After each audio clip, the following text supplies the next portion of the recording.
আসসালামু আলাইকুম। শুভেচ্ছা সকলকে। আজ থেকে শুরু হচ্ছে আইসিটি জনের অনলাইন আইসিটি ক্লাস। যারা এবার এসএসসি পরীক্ষা দিয়েছো তোমাদের জন্য ক্লাসগুলো অনেক হেল্পফুল হবে। তোমাদের হাতে এখন অনেক ফ্রি টাইম। এই ফ্রি টাইমটুকু তোমরা আইসিটি জনের সাথে কাজে লাগাতে পারো এবং অন্যদের থেকে কিছুটা এগিয়ে যেতে পারো।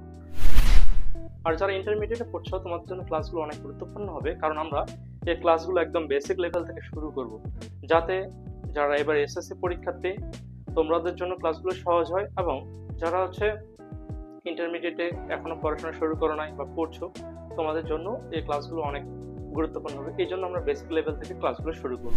তাই আগে আমরা সিলেবাসটাকে বুঝবো এবং কি কি অধ্যায় রয়েছে সেই অধ্যায়গুলো সম্পর্কে জানবো। অধ্যায়গুলো সম্পর্কে একটু মোটামুটি ধারণা আমরা আজকে ক্লাসে নিব, এবং কিভাবে আইসিটিতে ভালো করা যায় সে বিষয়গুলো নিয়ে আজকে আমরা আলোচনা করব। তাই আগে আমরা সিলেবাসটা বুঝবো এবং কি কি অধ্যায় রয়েছে সেই অধ্যায়গুলো জানবো, এবং অধ্যায়গুলো সম্পর্কে একটু ধারণা আমরা আজকে ক্লাসে নিব, এবং পরীক্ষা সিস্টেম সম্পর্কে জানবো।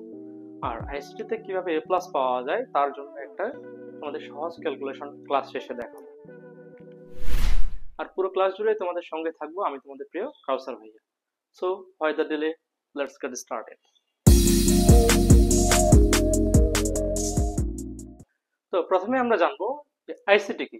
আইসিটি হলো ইনফরমেশন এন্ড কমিউনিকেশন টেকনোলজি। তোমরা দেখতে পাচ্ছ এখানে যে আইসিটি হলো ইনফরমেশন এন্ড কমিউনিকেশন টেকনোলজি, যা হচ্ছে আইসিটির পূর্ণরূপ। আচ্ছা, এই আইসিটি পূর্ণরূপটা আমাদের পরীক্ষায় কিন্তু এমসিকিউতে অনেক বেশি আসে। তো অনেক সময় কি করে, এই যে এন্ড কথাটা, এন্ডটাকে আগে দেয়, অনেক সময় পরে দেয়, অনেক সময় টেকনোলজি বানানোটাতে ভুল দেয়, অনেক সময় কমিউনিকেশন বানানোর ভুল দেয়, বা ইনফরমেশনের জায়গায় অন্য কিছু দিয়ে দেয়। তো এটা আমাদের ভালোভাবে মনে রাখতে হবে যে ইনফরমেশন এন্ড কমিউনিকেশন টেকনোলজি। তো এই তথ্য যোগাযোগ প্রযুক্তি জিনিসটাকে যে আমরা যদি সহজভাবে বুঝতে যাই, তাহলে এখানে একটু লক্ষ্য রাখো যে তথ্য যোগাযোগ প্রযুক্তি হলো এমন একটি প্রযুক্তি যার মাধ্যমে তথ্য সংগ্রহ, সংরক্ষণ এবং প্রক্রিয়াকরণ করে দ্রুত এক জায়গা থেকে অন্য জায়গায় পাঠানো যায়। সহজভাবে বলতে পারি কি, যে তথ্য যোগাযোগ প্রযুক্তিটা হলো এমন একটা প্রযুক্তি যার মাধ্যমে তথ্যটা কি করা যায়, সংগ্রহ করা যায়, সংরক্ষণ করা যায় এবং প্রক্রিয়াকরণ করা যায়। প্রক্রিয়াকরণ করে কি করা যায়, দ্রুত এক জায়গা থেকে অন্য জায়গায় পাঠানো যায়। তাই হচ্ছে তথ্য যোগাযোগ প্রযুক্তি। আচ্ছা, যদি বলা হয় তথ্য প্রযুক্তির জনককে, তথ্য প্রযুক্তির জনক হলো Claude Elwood Shannon. Claude Elwood Shannon. এই ক্লাউডি অ্যালুট শ্যাননকে বলা হয় তথ্য প্রযুক্তির জনক। এটা অনেক সময় পরীক্ষায় এমসিকিউতে আসে যে তথ্য প্রযুক্তির জনক কে, তাহলে আমরা বলতে পারি যে তথ্য প্রযুক্তির জনক হলো ক্লাউডি অ্যালুট শ্যানন। তো এই ছিল আমাদের তথ্য প্রযুক্তি কি বা তথ্য যোগাযোগ প্রযুক্তি কি, এটা আমরা জানলাম। এখন আমরা জানবো যে এই আইসিটি বইয়ে আমাদের কি কি অধ্যায় রয়েছে। তো এই আইসিটি বইটাতে কিন্তু সেকেন্ড পার্ট নেই, এই আইসিটি বইটা শুধু একটাই। এখানে 6টা অধ্যায় রয়েছে। 6টা অধ্যায় কি কি? প্রথমে হচ্ছে তথ্য ও যোগাযোগ প্রযুক্তি, বিশ্ব ও বাংলাদেশ প্রেক্ষিত। 2 নম্বর কমিউনিকেশন সিস্টেম ও নেটওয়ার্কিং। 3 নম্বর হলো সংখ্যা পদ্ধতি ও ডিজিটাল ডিভাইস। 4 নম্বর অধ্যায় হলো ওয়েব ডিজাইন পরিচিতি ও HTML। 5 নম্বর অধ্যায় হলো প্রোগ্রামিং ভাষা। 6 নম্বর অধ্যায় হলো ডেটাবেস ম্যানেজমেন্ট সিস্টেম। এই 6টা অধ্যায় আমাদের এই আইসিটি বইটিতে রয়েছে।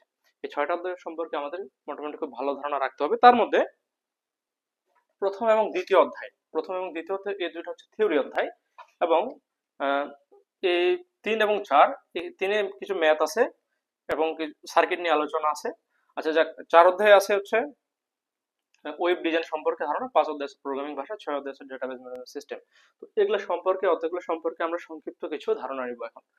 তো প্রথমে বলছে তথ্য ও যোগাযোগ প্রযুক্তি। তো তথ্য যোগাযোগ প্রযুক্তি জিনিসটা কি, তো আমরা এখানে দেখলামই যে তথ্য যোগাযোগ প্রযুক্তি হলো এমন একটি প্রযুক্তি যার মাধ্যমে তথ্য সংগ্রহ করা যায়, সংরক্ষণ করা যায় এবং প্রক্রিয়াকরণ করে এক জায়গায় থেকে ডাটাটা অন্য জায়গায় পাঠানো যায়, সেটা হচ্ছে তথ্য যোগাযোগ প্রযুক্তি। এখন বলছে বিশ্ব ও বাংলাদেশ প্রেক্ষিত, অর্থাৎ বিশ্বে এবং বাংলাদেশে তথ্য যোগাযোগ প্রযুক্তিটা কি অবস্থায় রয়েছে এবং এটা কি অবদান রাখছে সেই নিয়ে আলোচনা আছে ও অধ্যায়ে। বিশ্বে 1960 থেকে 1970-এর দশকে ইন্টারনেট এবং টেলিযোগাযোগ ব্যবস্থার কিন্তু সূচনা হয়, এবং 1990 সালের দিক থেকে, অর্থাৎ 1990-এর দশকে গোটা বিশ্বব্যাপী ইন্টারনেট ছড়িয়ে পড়ে, এবং সেই ধারাবাহিকতায় বাংলাদেশে 1996 সালে বাংলাদেশে কিন্তু ইন্টারনেট সেবা চালু হয়।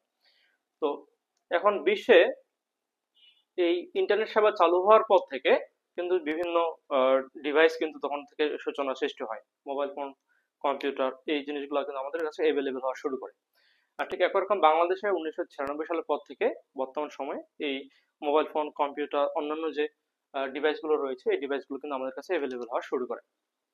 এবং বর্তমান সময়ে যে বাংলাদেশের শিক্ষা, স্বাস্থ্য, চিকিৎসা, হ্যাঁ, অন্যান্য ক্ষেত্রে বাসস্থান, আবার অন্যান্য ক্ষেত্রগুলোতে কিন্তু হচ্ছে এই আইসিটির অবদানটা খুব গুরুত্বপূর্ণ ভূমিকা রাখছে।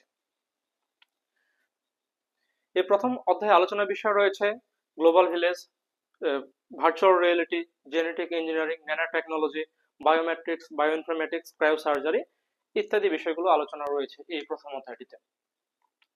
আচ্ছা, এরপর হচ্ছে দ্বিতীয় অধ্যায় কমিউনিকেশন সিস্টেম ও নেটওয়ার্কিং। তো কমিউনিকেশন সিস্টেম ও নেটওয়ার্কিং জিনিসটা কি? কমিউনিকেশন সিস্টেম যদি আমরা বলি, যখন আমরা ফোনে কথা বলি বা মেসেজ করি কাউকে, আমাদের তথ্যগুলো কি হয়, এক জায়গা থেকে অন্য জায়গায় কিন্তু ডেটা আকারে ট্রান্সফার করা হয়। এই যে ডাটাগুলো এক জায়গা থেকে অন্য জায়গায় ট্রান্সফার হয়, এটাকে বলা হচ্ছে কমিউনিকেশন সিস্টেম। যে সিস্টেমের মাধ্যমে এক জায়গা থেকে ডাটাগুলো অন্য জায়গায় ট্রান্সফার হয়, এটাকে বলা হচ্ছে কমিউনিকেশন সিস্টেম। আচ্ছা, এই কমিউনিকেশন সিস্টেমটা দুই ধরনের হয়ে থাকে। কয় ধরনের? দুই ধরনের। একটা হচ্ছে তার মাধ্যম, আর একটা হলো তারবিহীন মাধ্যম। যদি বলা হয় তার মাধ্যম কোনগুলো, যে চার ধরনের তার মাধ্যম এখানে আলোচনা করা হয়েছে। একটা telephone cable, coaxial cable, fibre optic cable এবং হচ্ছে টুইস্টেড পেয়ার কেবল। এই চার ধরনের কেবল নিয়ে এখানে আলোচনা করা হয়েছে। যে কেবলের মাধ্যমে যখন এক জায়গা থেকে অন্য জায়গায় তথ্য আদান প্রদান করা হয়, এটাকে বলা হচ্ছে কেবল মাধ্যম। আরেকটা হচ্ছে কি তারবিহীন মাধ্যম। তারবিহীন মাধ্যম আমরা সবাই মোটামুটি বুঝি। তারবিহীন মাধ্যম যেমন ব্লুটুথ, ব্লুটুথ আমরা সবাই ব্যবহার করেছি। বিনা খরচে আমরা এক জায়গা থেকে অন্য জায়গায় ডাটাগুলো স্বল্প দূরত্বে আদান প্রদান করতে পারি। তারপর হচ্ছে ওয়াইফাই, ওয়াইফাই আমরা মোটামুটি বর্তমান যুগে সবাই ব্যবহার করি। তাহলে ব্লুটুথ, ওয়াইফাই, ওয়াইম্যাক্স এবং বিভিন্ন ওয়েব সম্পর্কে আলোচনা আছে, রেডিও ওয়েভ, মাইক্রোওয়েভ, ইনফ্রারেড। হ্যাঁ, এই সম্পর্কিত আলোচনা কিন্তু এই দ্বিতীয় অধ্যায়টাতে আমাদের আছে। এরপরে আছে নেটওয়ার্কিং। তো নেটওয়ার্কিং জিনিসটা কি? যে একটা ডিভাইসের সাথে অন্য একটা ডিভাইস কিভাবে কানেক্টেড থাকবে, সেই কানেক্টেড সিস্টেমটাকে বলা হচ্ছে কি নেটওয়ার্কিং। তো এই নেটওয়ার্কিং অংশটা তোমরা মোটামুটি অনেকে জানো। নেটওয়ার্কিং অংশটা তোমরা 9-10 এ পড়ে আসছো, ক্লাস 8 এ, ক্লাস 7 এর বইও কিন্তু তোমরা পাইছো। যেমন টপোলজি, টপোলজি কিন্তু তোমরা কি অনেক আগে থেকে পড়ে আসছো। এই টপোলজির আলোচনা আছে কিন্তু এখানে এই অংশটাতে। এবং LAN, man, can, one, pan, এই জিনিসগুলো তোমরা কিন্তু আগে থেকে জানছো। তো এই বিষয়গুলো কিন্তু এখানে আলোচনায় রয়েছে। এরপরে যাবো আমরা 3 নম্বর অধ্যায়ে। 3 নম্বর অধ্যায় হলো আমাদের সংখ্যা পদ্ধতি ও ডিজিটাল ডিভাইস। আচ্ছা, সংখ্যা পদ্ধতি। সংখ্যা পদ্ধতিটা কি? বলছে বিভিন্ন সাংকেতিক চিহ্ন, অঙ্ক বা প্রতীক ব্যবহার করে সংখ্যা গণনা বা প্রকাশ করার পদ্ধতিটাকে বলা হয় সংখ্যা পদ্ধতি। বিভিন্ন সাংকেতিক চিহ্ন হতে পারে, অঙ্ক হতে পারে বা প্রতীক হতে পারে, যেগুলো ব্যবহার করে সংখ্যা গণনা বা প্রকাশ করা হয়, সেই পদ্ধতিটাকে বলা হচ্ছে সংখ্যা পদ্ধতি। আচ্ছা, যদি বলা হয় এই 1, এটা একটা সংখ্যা পদ্ধতি। 2, 3, 4, 5, 6, 7, 8, 9, এই এখানে আরেকটা বাদ করলে সেটা হচ্ছে 0, 0, 1, 2, 3, 4, 5, 6, 7, 8, 9। এই যে এখানে 10টা সংখ্যা রয়েছে, এটা হচ্ছে দশমিক সংখ্যা পদ্ধতি। এটা দশমিক সংখ্যা পদ্ধতি কেন? এটা 10টা সংখ্যা ব্যবহার করা হয়েছে। এরকম কিন্তু আরো সংখ্যা পদ্ধতি রয়েছে, অক্টাল সংখ্যা পদ্ধতি, বাইনারি সংখ্যা পদ্ধতি, হেক্সাডেসিমাল সংখ্যা পদ্ধতি। তো ওই সংখ্যা পদ্ধতিগুলো সম্পর্কে আমাদের এখানে বিস্তারিত আলোচনা রয়েছে। এবং একটা সংখ্যা পদ্ধতিতে আমি সংখ্যা পদ্ধতি দশমিক সংখ্যা পদ্ধতি, দশমিক থেকে বাইনারিতে মানটা কি আসবে, অক্টালে কি আসবে, হেক্সাডেসিমালে কি আসবে, এই আলোচনাগুলো কিভাবে করতে হবে, ওই পদ্ধতিগুলোর রূপান্তরগুলো কিন্তু এই অংশটাতে আমাদের সংখ্যা পদ্ধতির রূপান্তরটাতে আছে। এবং বাইনারি সংখ্যা পদ্ধতির যোগ বিয়োগ, অক্টাল সংখ্যা পদ্ধতির যোগ বিয়োগ, হেক্সাডেসিমাল সংখ্যা পদ্ধতির যোগ বিয়োগ, এই আলোচনাগুলো কিন্তু আমাদের এই অংশটাতে আছে। এবং দুইয়ের পরিপূরক এবং কোড, এগুলা নিয়ে এই অধ্যায়ে আলোচনা করা হয়েছে। তো এটা হলো প্রথম অংশ। তৃতীয় অধ্যায়টা কিন্তু হচ্ছে আইসিটি সবচেয়ে বড় অধ্যায়। এই অধ্যায়টার দুইটা অংশ, একটা প্রথম অংশে আছে সংখ্যা পদ্ধতি, দ্বিতীয় অংশ হচ্ছে ডিজিটাল ডিভাইস। তো ডিজিটাল ডিভাইস বলতে কি বোঝানো হচ্ছে? ডিজিট কথার অর্থ হচ্ছে সংখ্যা। ডিজিট কথার অর্থ কি? সংখ্যা। সংখ্যা ব্যবহার করে কোনো সার্কিট যখন তৈরি করা হয় বা কোনো সার্কিটের আভ্যন্তরীণ কার্যক্রম যখন সম্পাদন হয়, তখন সেটাকে বলা হচ্ছে ডিভাইস। যেমন আমরা বলতে পারি মোবাইল ফোন একটা ডিজিটাল ডিভাইস, কম্পিউটার একটা ডিজিটাল ডিভাইস, ল্যাপটপ একটা ডিজিটাল ডিভাইস। তো এগুলোকে বলা হচ্ছে ডিজিটাল ডিভাইস। এই ডিজিটাল ডিভাইসগুলো সম্পর্কে এখানে কিন্তু আলোচনা করা হয়েছে। এবং এখানে ডিজিটাল ডিভাইসগুলো সার্কিটগুলো নিয়ে কিভাবে কাজ করে, কম্পিউটার সার্কিটে কি কি অংশ রয়েছে, কিছু কিছু অংশ এখানে আলোচনা এখানে করা হয়েছে ডিজিটাল ডিভাইস অংশটিতে। আচ্ছা, এই হলো আমাদের তৃতীয় অধ্যায়। এরপরে আলোচনা করব আমরা চতুর্থ অধ্যায়, ওয়েব ডিজাইন পরিচিতি এবং HTML। তো ওয়েব ডিজাইন জিনিসটা কি? আমাদের ওয়েব ডিজাইন বলতে বোঝাচ্ছে ওয়েবসাইটের ডিজাইন, ওয়েবসাইট আমরা সবাই বুঝি যে ফেসবুক একটা ওয়েবসাইট, ইউটিউব একটা ওয়েবসাইট। তাহলে ওয়েবসাইট জিনিসটা মূলত কি? একই ডোমেইনের অধীনে একাধিক ওয়েব পেজের সমষ্টিকে বলা হচ্ছে একটা ওয়েবসাইট।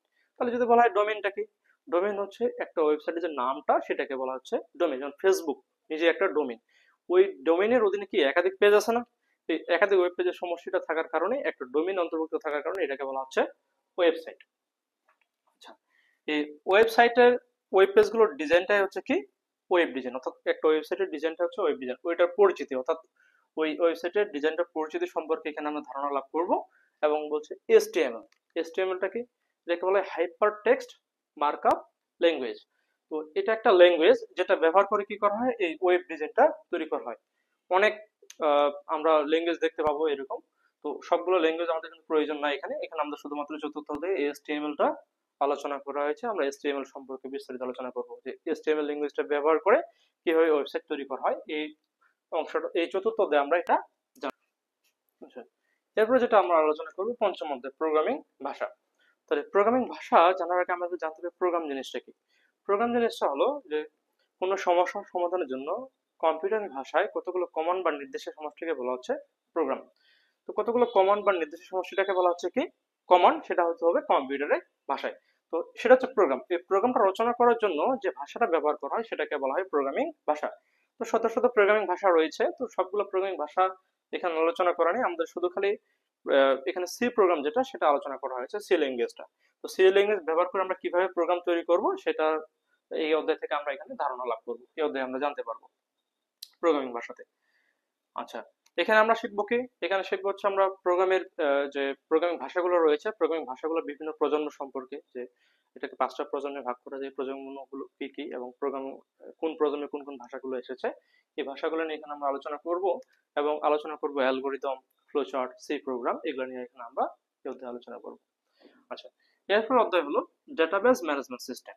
ডেটাবেস ম্যানেজমেন্ট সিস্টেম যেটাকে সংক্ষেপে বলা হয় ডিবিএমএস, যেটা পূর্ণরূপ হচ্ছে ডাটাবেস ম্যানেজমেন্ট সিস্টেম। এই ডাটাবেস ম্যানেজমেন্ট সিস্টেম এই অধ্যায়টা যদি আমরা বুঝতে যাই সহজ ভাষায়, মনে করো তুমি যে কলেজে পড়ো, এই কলেজে 1000 জন, 2000 জন, 3000 জন স্টুডেন্ট পড়তে পারে।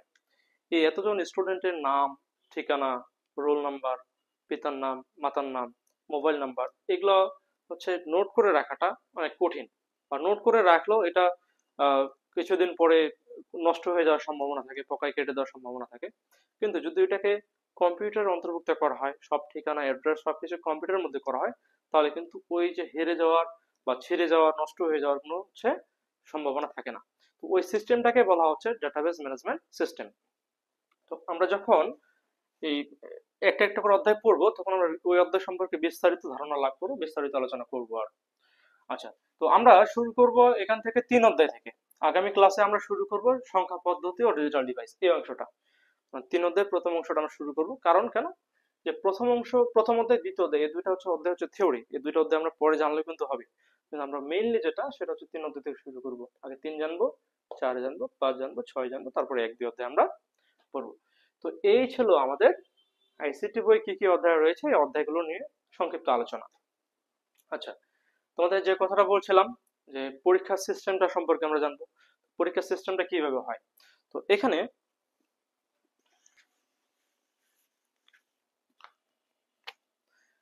এখানে হয় প্র্যাকটিক্যাল হয় 25 মার্কের, প্র্যাকটিক্যাল হয় 25 মার্কের, তারপরে এমসিকিউ হয় 25 মার্কের, এবং লিখিত হয়, সিকিউ হয় হচ্ছে 50 মার্ক। অর্থাৎ 5টা সৃজনশীল থাকে, 8টা সৃজনশীল থাকে, তোমাকে 5টা সৃজনশীল উত্তর করতে হবে। তার 5টা সৃজনশীল 50, এমসিকিউ থাকে 25টা, 25টা 25 নম্বর, এবং প্র্যাকটিক্যাল থাকে 25 মার্ক। তো এই হচ্ছে টোটাল 100 মার্ক। আর আমরা জানি যে 100-তে 80 মার্ক পাইলে কিন্তু এ প্লাস। তো এখন এ প্লাস নিয়ে আসার জন্য আমাদের কিভাবে করতে হবে, কি করতে হবে? তো এখানে আমরা যদি একটু দেখি ক্যালকুলেশনটা, আমরা যে 25-এর মধ্যে কিন্তু প্র্যাকটিক্যালে 24-25 অনায়াসে সব কলেজে মোটামুটি দিয়ে থাকে। আচ্ছা, ধরলাম এভারেজে তুমি এখানে 23 মার্ক পাইলে, কত ধরলাম? 23। আচ্ছা, এখানে 23 মার্ক ধরলাম। এমসিকিউতে তুমি যদি এমসিকিউতে মোটামুটি পড়াশোনা করো, তাও কিন্তু 15টা 16টা হয়। বা তুমি একটু ভালো করে যদি পড়াশোনা করো, তুমি 17টা থেকে 20টা বা 18টা 19টা 20টা বা 22টা, কারো অনেকে লাগাইতে পারে। আমি ধরলাম তুমি এভারেজে 17 মার্ক পাইলা এখানে, এভারেজে তুমি এখানে 17 মার্ক পাইলা। তাহলে এখানে যদি তুমি যে 17 মার্ক পাও, আর সৃজনশীলে 50-এর মধ্যে তুমি এখানে 40 মার্ক নিয়ে আসা কিন্তু সম্ভব, নিয়ে আসা যায়। কারণ সৃজনশীলে যেহেতু এখানে ম্যাথমেটিক্যাল সৃজনশীলগুলো বেশি আসে, তো এই জন্য আমরা একটা সৃজনশীল দিলে 10-এ 10, 9, 8 পাওয়া কিন্তু সম্ভব। তো যেহেতু এখানে 5টা সৃজনশীল, একটা যদি আমি 8 করে ধরি, 8-5 কিন্তু 40 মার্ক থাকে এখানে। টোটাল যদি আমরা যোগ করি তাহলে এখানে আমাদের হবে 80। এই যে সর্বনিম্ন মার্কটা ধরেও কিন্তু এখানে 80 আনা সম্ভব। এখন তোমার যদি প্র্যাকটিক্যাল এখানে 25-এ 25 দেয়, তাহলে 2 মার্ক আরো বাড়ে গেল। আবার যদি তুমি এমসিকিউতে 17টার জায়গায় তুমি যদি এখানে 20টা লাগাইতে পারো, মার্কটা তোমার এখানে আরো বাড়ে গেল। তখন যদি তোমার এখানে 5টা মার্ক বাড়ে যায়, তুমি এখানে 5টা মার্ক কমও পাও, ঘুরে ফিরে আবার এভারেজ কিন্তু কি হয়, 80 মার্কে কিন্তু হবে। তো এটা নিয়ে টেনশন করার কোনো কিছু নেই, তবে একটু মনোযোগ সহকারে পড়তে হবে। যদি মনোযোগ সহকারে পড়ো তাহলে ইনশাল্লাহ এই সাবজেক্টে A+ নিয়ে আসা খুবই সহজ। তো দেখা হবে আগামী ক্লাসে। আজকের ক্লাসটা এ পর্যন্তই। আমরা আগামী ক্লাসে আলোচনা করব সংখ্যা পদ্ধতি নিয়ে। আগামী ক্লাসটা লাইভও হতে পারে বা রেকর্ড ক্লাসও হতে পারে। তো এ পর্যন্ত আজকের ক্লাসটা। ধন্যবাদ সবাইকে। আসসালামু আলাইকুম।